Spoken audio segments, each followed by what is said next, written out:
আর কে আছে WhatsApp number এখন TV WhatsApp number পেতে পারি আমি দেখি দেখি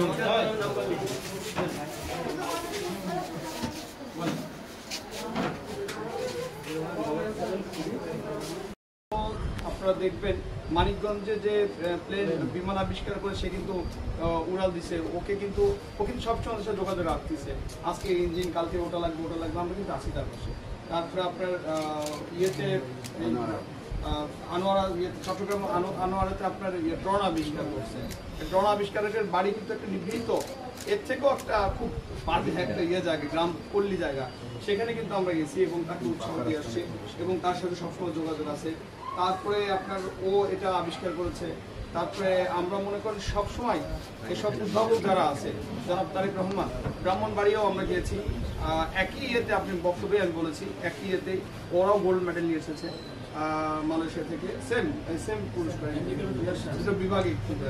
আচ্ছা এখন ঘটনা হচ্ছে আপনারা সবাই জনাব তারেক রহমানের জন্য দোয়া করবেন উনি ছিঁড়ে আসবে ইনশাল্লাহ আপনাদের পাশে থাকবে সবার সাথে কাজ মিলে দেশ করবে ইনশাল্লাহ। আর মূল উদ্দেশ্য আমি তৈরি করছিলাম কি করে মানুষের জীবনে ঝুঁকিগুলো কমানো যায় সেই উদ্দেশ্য করে কিন্তু এটা বানানো। তো যেমনটা দেখছেন যে এটা হলো আমাদের রোভারের প্রোটোটাইপ। কীভাবে বানাতে হবে, কোন ম্যাটেরিয়ালস ইউজ করতে হবে, কীভাবে করতে হবে সম্পূর্ণ একটা রিসার্চ পেপার আছে, সব ডকুমেন্টেশনগুলো লেখা আছে। তো ওইখানে যখন আমরা যেহেতু প্রজেক্টটা শোকেস করতে হবে তাদেরকে বোঝানোর জন্য যাতে আমি এখানে এটা তৈরি করি। এখানে বিষয়টা হচ্ছে কি একটা ম্যাটেরিয়ালসের দাম এখানে 5,000 টাকা হতে পারে, একটা স্যান্ডেল 5,000 হতে পারে, 500 টাকার 500 টাকা। আমি সেখানে আমার সাধ্যমতো যেটুকু আমি করতে পেরেছি সেটা করেছি। তো এখানে যেমন দেখছেন যে আমাদের যে রোভারটা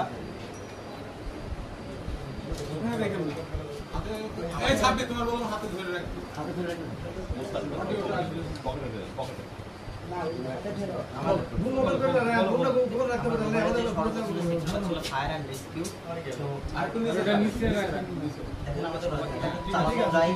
ডান বাম আপনি প্রায় 1 কিলোমিটার পর্যন্ত এটা কন্ট্রোল করতে পারবেন। এখানে যে স্ট্রিমগুলো আছে প্রথমত ফায়ার দিয়ে আমি শুরু করি, যদি কোনো জায়গায় আগুন লেগে যায় এখানে আমরা স্টেনলেস স্টিল ইউজ করছি, যার কাজ হচ্ছে অধিক তাপমাত্রা যেন এটা কিছু না হয়, কাজ করতে পারে।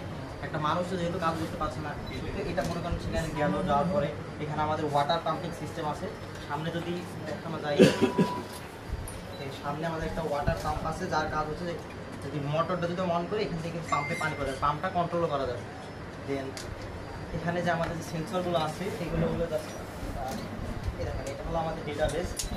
এখানে যেমন কোন ধরনের gas like LPG, alcohol, methane, smoke, carbon monoxide, benzene, যে ধরনের একটা টেম্পারেচার, হিউমিডিটি অ্যান্ড লাইট, এখান থেকে আমরা ডেটাবেসে সব কিছু দেখতে পারবো। যখন আমাদের কোনো গ্যাস এখানে ডিটেক্ট হবে সেটা বলে দেবে সেটা কোন ধরনের গ্যাস, গ্যাসের কতটুকু পরিমাণ লেভেল এটা কিন্তু এখানে দেখাই দেবে। অ্যান্ড আমার লাইভ ক্যামেরার যে ফিডব্যাক সেটা কিন্তু আমরা এখান থেকে দেখতে পারবো। এর পাশাপাশি ক্যামেরাটা কিন্তু আমরা এটা দিয়ে কন্ট্রোল করতে পারছি, এটা দিয়ে আমরা আমাদের ক্যামেরাটা কন্ট্রোল করতে পারবো।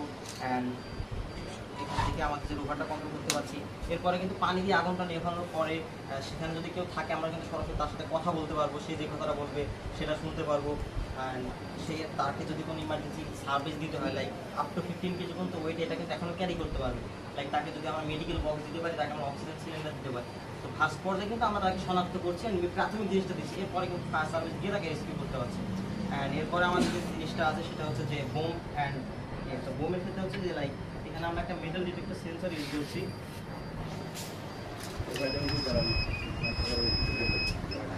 দেখেন এখন কিন্তু আমি হাত দিয়ে কিছু হবে না, লাইক কোনো মেটাল যাতে যদি এটা যদি মেটাল হয় আমি যদি তাকে ডিপ একটা সাউন্ড করি, তো এটা যে এটা হলো মেটাল ডিটেক্টর। তো এটা যে বোম সেটা যে আমরা কীভাবে ডিটেক্ট করছি সেটার জন্য কিন্তু আমাদের যে স্মোক সেন্সরগুলো আছে সেটাতে কোনো কেমিক্যাল জাতীয় কোনো যদি পদার্থ লাইক আপনার বেনজিন, ক্লোরোবেনজিন, বিস্ফোরক পদার্থ যদি থাকে এখানে আমাদের জানতে পারছি যে এখানে কোনো ধরনের এই গ্যাসটা আছে, তাহলে আমরা বলতে পারছি না এটা বোম।